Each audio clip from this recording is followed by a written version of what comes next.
నమస్కారం. కార్తీక పురాణం 23వ రోజు పారాయణలోకి వచ్చాం. ఈరోజు ఆదివారం అండి. రేపు సోమవారం, ఆఖరి సోమవారం. ఈ సంవత్సరం కార్తీక మాసంలో 4 సోమవారాలు వచ్చినాయి. ఆఖరి సోమవారం 24వ రోజు పారాయణ వింటాము. ఆ రోజున ఇప్పుడు ఈ 3 సోమవారాలు ఉపవాసాలు ఉండలేని వాళ్ళు ఆఖరి సోమవారమైన రేపటి రోజునైనా ఉపవాసం ఉండటం మంచిది. సాధారణ ఉపవాసం చేయొచ్చండి. పగలు పొద్దున్నే సూర్యోదయానికి ముందే లేచి స్నానం చేసేసి అలారం పెట్టుకుని లేచి స్నానం చేయటమే. ఆఖరి సోమవారం కాబట్టి స్నానం చేసి దేవతార్చన దీపారాధన, ఇంట్లో దీపారాధన చేసుకోవటం. మగవారికి అవకాశం ఉంటే మగవారైనా ఆడవారైనా ఒకసారి దేవాలయ దర్శనం చేసుకోవటం. పగలు నిరాహారంగా ఉండి సాయంకాలం చుక్కలు వచ్చిన తర్వాత, చుక్కలు కొంచెం తక్కువ కనపడతాయండి, ఎందుకంటే అమావాస్యకి వారం రోజుల దగ్గరకు వచ్చేసాం కాబట్టి కొంచెం తక్కువ ఉంటుంది. చీకటి పడిన తర్వాత ప్రదోషకాలం అయ్యాక అర్చన అయిన తర్వాత చక్కగా వంట చేసుకుని భోజనం చేయొచ్చు.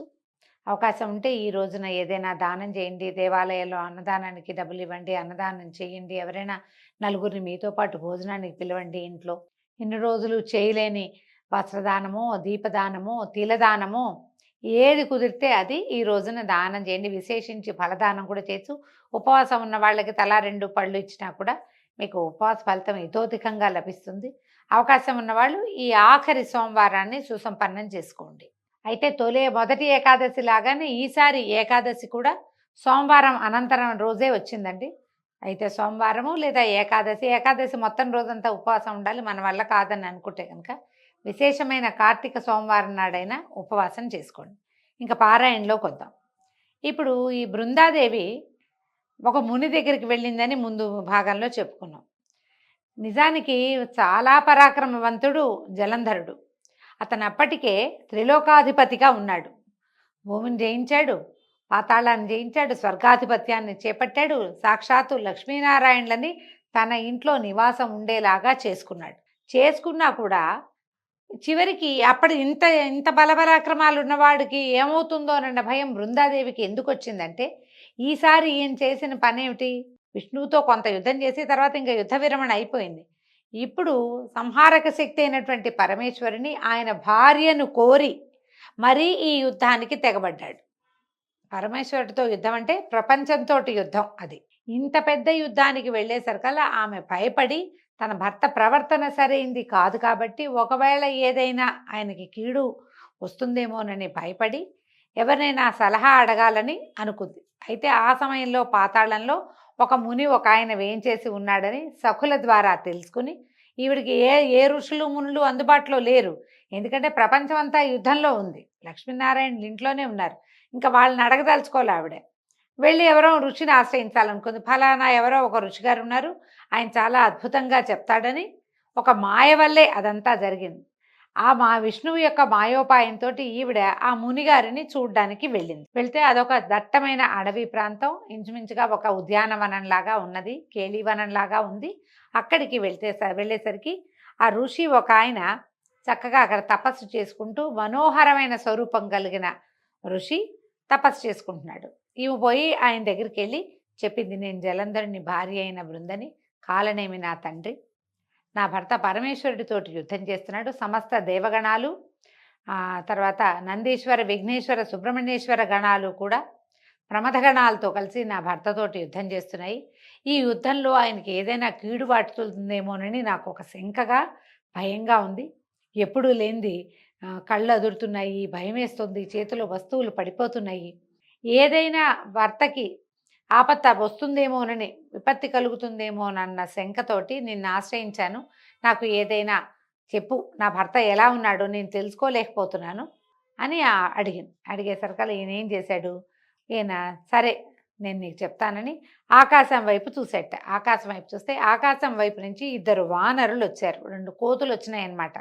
ఈ వచ్చిన వానరులతోటి ఈయన ఒక ఆజ్ఞాపించాడు కనుబొమ్మలతోటి, యుద్ధానికి వెళ్ళి అక్కడ పరిస్థితి ఏంటో తెలుసుకో, జలంధరుడి స్థితి ఏమిటో తెలుసుకోండి అని కంటితోటే, నోటి వాక్యాలతోటి కాదు, కంటితోటే ఆజ్ఞాపించాడు. ఈ ఆజ్ఞాపించబడిన ఈ 2 కోతులు ఆకాశానికి ఎగిరిపోయినాయి. ఆయన కూర్చున్నాడు, ఆయన కేసే చూస్తూ పరమభక్తితోటి బృందాదేవి కూడా ఆయన సన్నిధానంలో కూర్చుండిపోయింది. అయితే కాసేపటికి ఆ కోతులు 2 తెగవేయబడిన జలంధరుడి చేతులు, మొండెము, తల తెచ్చి అక్కడ పెట్టేయట. ముండెం కనపడుతోంది, తల కనపడుతోంది, 2 చేతులు నరికేసున్నాయి. తల నరికేసింది. ఈ 3 అవయవాల్ని తీసుకొచ్చి శరీరాన్ని మోసుకొచ్చేసినాయి.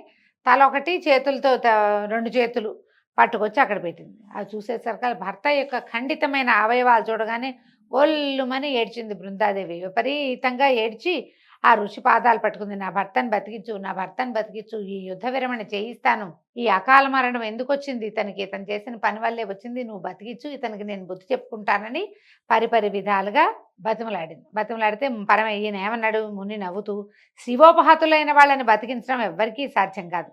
అయినా నీ పట్ల నాకు అవ్యాజమైన కరుణ ఏర్పడింది, తప్పక బతికిస్తానని చెప్పి అంతర్ధానం అయిపోయాడట అక్కడి నుంచి. శివోపహతుడు అంటే పరమేశ్వరుని వాళ్ళ సంహరింపబడిన వాడిని ఎవరైనా బతికించగలరా? నా వల్ల కాదు. కానీ నువ్వు చాలా భక్తురాలివి, చాలా చక్కటివి దానివి, నువ్వు ఎంతో బాగా భర్తను గురించి కనుక్కోవాలని అనుకుంటున్నావు. అందుకని నీ మీద నాకు ఎంతో ప్రీతి కరుణ కుదిరినాయి, కాబట్టి బతికిస్తానని ఆయన మాయమైపోయాడు. ఆయన మాయమైపోయిన మరుక్షణము ఈ ముక్కలు చెక్కలుగా పడి ఉన్నటువంటి జలంధరుడి అవయవాలన్నీ అతుక్కుపోయి పునర్జీవితుడైపోయాడు. బతికి లేచి వచ్చేసాడు. ఈ ఖిన్నురాలుగా పరమ దుఃఖంతో నెత్తి మీద చేతులు పెట్టుకుని కూర్చున్న బృందని కౌగులించుకుని ఆమె ముఖాన్ని పదే పదే ముద్దాడట. దాంతో ఆవిడ ఈ పునర్జీవితుడైన భర్తను చూసేసరికి పిచ్చిగా సంతోషించేసింది, పులకరించిపోయింది. భర్త చచ్చిపోయాడు అనుకుంది. ఆయన బతికొచ్చేసరికల్లా ఇంకా దేశకాల విచక్షణ నశించింది ఆవిడికి. ఇది ఒక ఋష్యాశ్రమానికి వచ్చాం, ఒక ఋషి ఇక్కడ ఉన్నాడు, ఆయనే ఇతన్ని బతికించాడు. ఆ ధ్యాస కలగల ఆమెకి. ఈ భర్త కౌగులించుకునేసరికల్లా ఇంకా ఆయన ఆ వనంలోనే ఉండిపోయి అతనితో అనేక రకాల సురత క్రీడలతోటి మునిగిపోయింది. అయితే ఈ మనోహరుడు చనిపోయాడు అనుకున్నవాడు బతికొచ్చేసరికల్లా ఈ పిచ్చి సంతోషంలో ఈ తనతో కలిసిన వాడు భర్త కాడని ఆమె గ్రహించల. అనేక రకాలుగా క్రీడించి ఒక సురతావసాన సమయంలో ఆయన నిజరూపం వచ్చేస్తుంది. ఇది దేవతల గాథల్లో అది కనపడుతుంది అన్నమాట.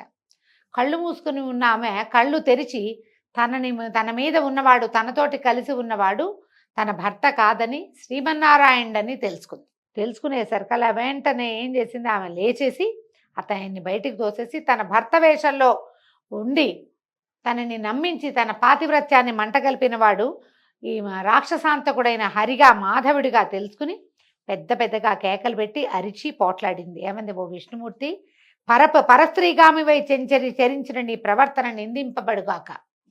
నీ మాయతో పూర్వంగా వచ్చిన వాళ్ళ వానరులిద్దరూ రాక్షసులై జన్మించి నీ చేత నీ భార్యనే హరించెదరుగాక. నువ్వు భార్యావియోగ దుఃఖితుడివై నీ శిష్యుడైన, అప్పటికి ఈయన పక్కన శిష్యుడు ఒకడున్నాడు, ఈ ముని పక్కన ఆదిశేషువే శిష్యుడుగా ఉన్నట్టు అక్కడ.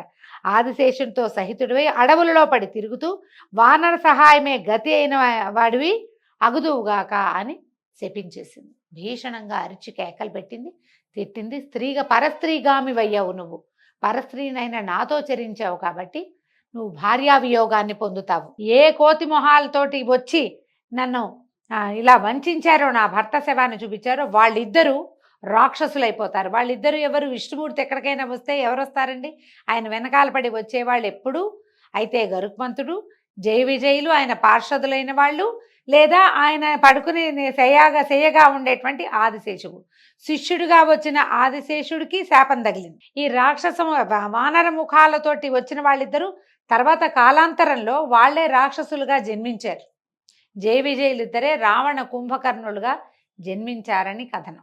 నువ్వు చివరికి భార్యా వియోగివై నీ వెనకాల ఆదిశేషుడే సహాయుడుగా ఉండి కేవలము వానరాలు తప్పిస్తే ఎవ్వరూ సహాయం చేయలేని స్థితిలో పడిపోతావు. నువ్వు వీటిని వాళ్ళని చూపించి నన్ను మోసం చేశావని నానా విధాలుగా ఆయన్ని తిట్టి దుఃఖిస్తూ పరమ దుఃఖంతో ఆవిడేం చేస్తుందట? అగ్నిని కల్పించుకుని అందులోకి పడి బూడిదైపోయింది.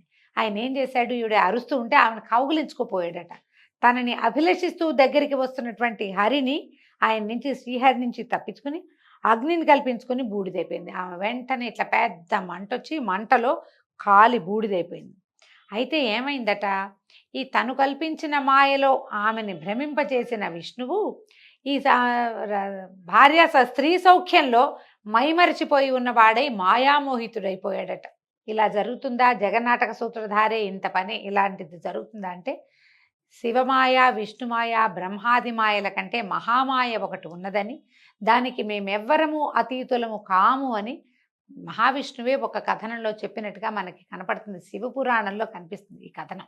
మాటివి చిన్న మాయలు, వీటిని మించిన పెనుమాయ ఇంకొకటి ఉన్నదని చెప్తాడాయన. విష్ణుమాయ కంటే అతీతమైనటువంటి పరమేశ్వరి మాయకి లోబడిపోయి ఆయన విపరీతంగా దుఃఖాన్ని పొందాడట. ఈ తాను కోరుకుంటున్న స్త్రీ బూడిదైపోయేసరికల్లా ఆ బూడిదని, ఆ చితాభస్మాన్ని ఒంటికి పూసుకుని ఆమె కోసమే దుఃఖించడం మొదలుపెట్టాడు. తానెవరన్నది ఒక్క క్షణం పాటు మర్చిపోయాడట మహావిష్ణువు కూడా. దాంతో ఈ చుట్టుపక్కల ప్రాంతాల్లో ఉన్నటువంటి సిద్ధులు, ఋషులు అందరూ పరిగెత్తుకొచ్చారు. ఎప్పుడైతే ఈమె యోగాగ్నిలో తగలబడిపోయిందో పరిగెత్తుకుంటూ వచ్చారు. విష్ణువు యొక్క దుఃఖభరితమైన స్వరం వినపడేసరికి ఎందరో సిద్ధులు, మునులు, యోగులు అందరూ వచ్చి, మహాదేవ నువ్వు శ్రీమన్నారాయణ, నువ్వు నారాయణుడివి, చనిపోయింది జలంధరుని భార్యే తప్పిస్తే నీ భార్య కాదని వాళ్ళు ఎంత చెప్పినా ఈయనకి అర్థం కాలేదట. ఈ మరణ మాయలో చిక్కుకుపోయి ఉన్నాడు ఆయన. శాంతిని పొందలేకపోయాడు. అశాంతితో అల్లాడిపోతున్నాడట ఆయన. అలా నడుచుకుంటూ వెళ్ళిపోతున్నాడు. దుఃఖంతో ఏడుస్తూ ఆమె చితాభస్మాన్ని ఇలా గుప్పెళ్లతో పట్టుకుని ఉన్నాడట.